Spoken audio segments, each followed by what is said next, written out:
Hello friends, எல்லோரும் எப்படி இருக்கீங்க? நல்லா இருக்கீங்களா? இப்போது சிக்கன் குழம்பு எப்படி செய்கிறதுன்னு சொல்ல போகிறேங்க. இது வந்து 1 கிலோ சிக்கன். இதில் வந்து மஞ்சள் தூள் போட்டுக்கலாம், கொஞ்சம் சால்ட்டு போட்டுக்கலாங்க. இதில் பாருங்கள், இந்த ஸ்பூன் கணக்கில் சீரகம், சோம்பு, 1 ஸ்பூன் மிளகு கொஞ்சம் கூட போட்டுக்கணும். மிளகு, பூண்டு, இஞ்சி இந்த அளவுங்க. தாளிக்கிறதுக்கு சின்ன வெங்காயம், 4 தக்காளி, சின்ன தக்காளி, கருவேப்பிலை, சோம்புங்க. இப்போ நம்ம சமையலை ஆரம்பிக்க போகிறோம். இந்த மிளகு, சீரகம் இது எல்லாத்தையும், சோம்பு, சீரகம், இஞ்சி, பூண்டு, மிளகு இது எல்லாத்தையும் சின்ன ஜாரில் போட்டு நைஸாக அரைச்சி இந்த கறியில் போட்டு பிசைஞ்சி ஒரு அரை மணி நேரம் ஊற வச்சுக்கலாங்க. இதில் இஞ்சி, பூண்டு, சோம்பு, சீரகம், மிளகு, இது சால்ட்டு, மஞ்சள் தூள் இது எல்லாத்தையும் போட்டு நல்லா பிசைஞ்சு வச்சுருக்குறேங்க. இது காற்று போகாமல் நல்லா இப்படி ஒரு கவரை போட்டு நல்லா மூடி வச்சிடலாங்க. இது வந்து ஒரு அரை மணி நேரம் ஊறட்டும். நம்ம இந்த குழம்புக்கு தாளிக்கலாம். இதில் தாளிக்கிறதுக்கு கடலை எண்ணெய் ஊற்றிருக்காங்க. சோம்பு தூள் போட்டுக்கலாம். பொன்னிறமாக வந்தோடனே வெங்காயம் தக்காளி போடணுங்க.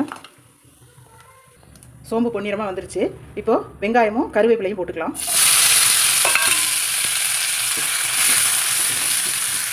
இந்த வெங்காயம் நல்லா பொன்னிறமாக வரணுங்க. நல்லா வதக்கினா தான் குழம்பு நல்ல டேஸ்ட்டாக இருக்கும். வெங்காயம் பொன்னிறமாக வதங்கிருச்சுங்க. இப்போ இந்த தக்காளியை போட்டு நல்லா ஃப்ரை பண்ணிக்கலாம்.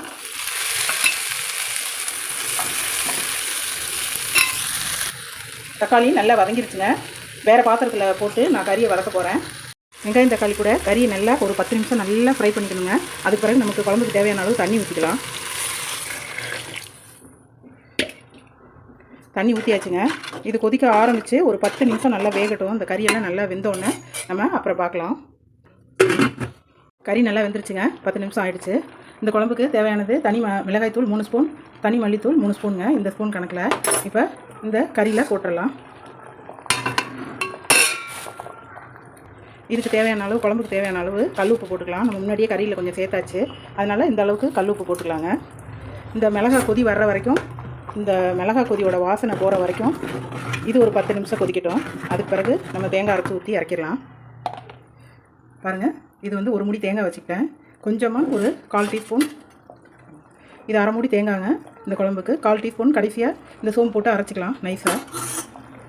இந்த மிளகாய் தூள் மல்லித்தூள்லாம் போட்டு ஒரு 10 நிமிஷம் கொதிக்கட்டுங்க. ஒரு 7 நிமிஷம் கூட கொதிக்கலாம். அது ஒரு மிளகாய் போட்டு 10 நிமிஷம் கொதி வந்துருச்சுங்க. இப்போ நம்ம தேங்காய் ஊற்றிக்கலாம்.